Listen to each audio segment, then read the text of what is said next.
Good morning. So these are the results of my little survey. I hope you're enjoying your snow day.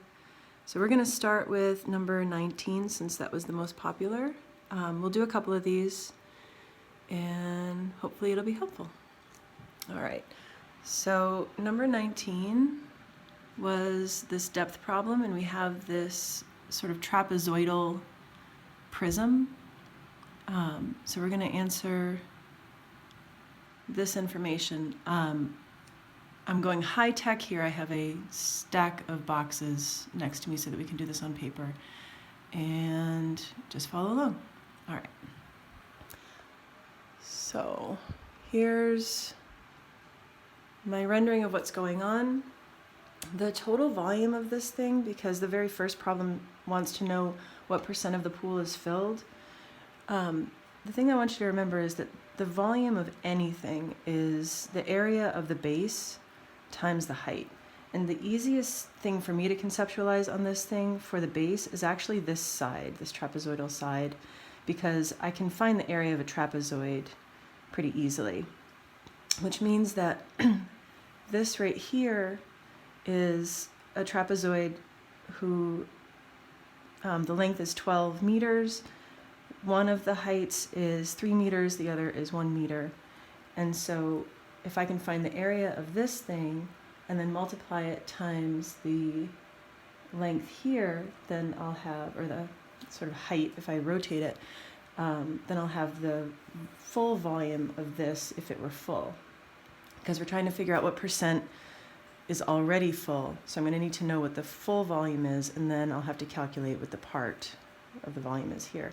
And I have this part here is 6 meters that I just forgot to put on there. So let's put that on there. Okay, so we're given, so the volume for this prism of it being full is going to be 12 times 1/2 of this height plus this height. So that's going to be 3 plus 1. So that will give me the area of this face, and then I want to multiply that times sort of the height of this thing. That's height if you were sort of rotating it. So this is how you figure out the full volume, which turns out to be, let's see, 144 meters cubed. Okay, and then if I want to find the volume of this little piece down here, well, the water is 1 meter high, we're told. So this volume of sort of the water full, right? This isn't as long as 12 meters. So I've got to think about, well, how are these things related? Well, this right here is a triangle. And if I think about sort of, this is a large triangle and this is a smaller triangle, the height here is 1 meter. The height here is 2 meters. So I have sort of these similar triangles. So I have a 1:2 ratio here, which means that I would have a 1:2 ratio here. So this has to be 6 meters right here, just by similar triangles. So 1 meter is to 2 meters, as 6 meters is to 12 meters. Okay, so that's how long this part of the water is reaching. So that's going to be 6 times 1/2, and this time I don't have to worry about a trapezoid, I just have a triangle, right? So this is my base, and my height is 1. So area of a triangle is 1/2 of base times height. And then this triangular prism comes back 6 meters. So this 6 is still the same. And when I calculate that, that gives me 18 meters cubed. So part A, asking what percent of the pool is filled, that's just going to be 18 divided by 144 times 100. Will give you the percent that's filled. Okay? All right. Now, I think that was just to sort of warm us up to figure out how do we conceptualize the different volumes of things that are going on.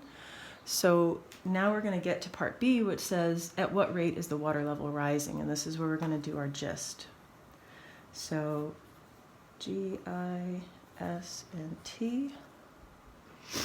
Pardon my sniffles. Okay, so we are given that the length is 12 meters. I'm just going to write everything they gave us. The width is 6 meters. The height at the shallow end is 1 meter. And the height at the deep end is 3 meters. We're given that the rate of change of the volume with respect to time is 1/4 meters cubed per minute. We care about the instant where the height is equal to 1 meter, because that water is 1 meter deep. They care about that instant.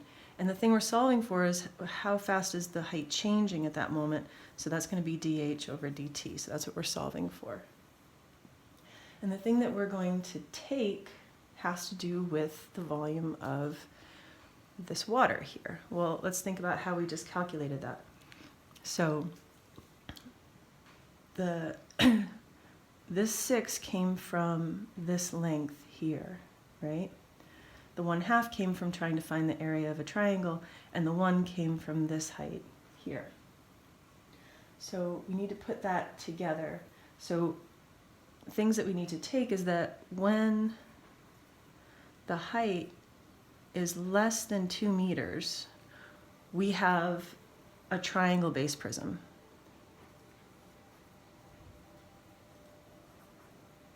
That's triangle, sorry. We have a triangular prism. And more than that, we have that the ratio of height to length is 1:6, which is what we used when we were doing this first calculation. So that means that L, the length, is equal to 6 times the height. And that's this is going to help me to look at the volume of the prism with less variables, because we've got this relationship. So the volume of our prism is going to be, so this is the formula I'm going to need here, 1/2 of the height times the length times 6. This part doesn't change. This is still 6 meters.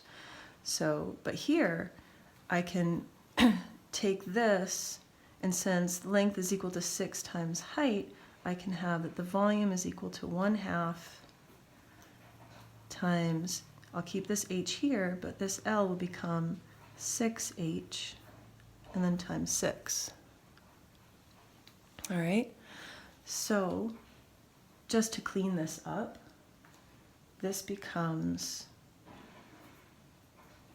18h squared. Okay? All right. Since we've got this now rewritten, all we have to do is take now we do the actual calculus part. We take the derivative with respect to time of both sides of this. How is the volume changing with this relationship? And so this over here becomes dv dt. The volume is changing in proportion to this one. Take the derivative of this side, we're going to have 36h. That's the derivative of the outside function with respect to time, but now we need height depends on time, so times dh over dt. There's that chain rule. Okay. At this point, it's just plugging in because we were given what dv over dt is. We know that the height is 1 meter, and we're trying to find dh over dt. I hope that was helpful.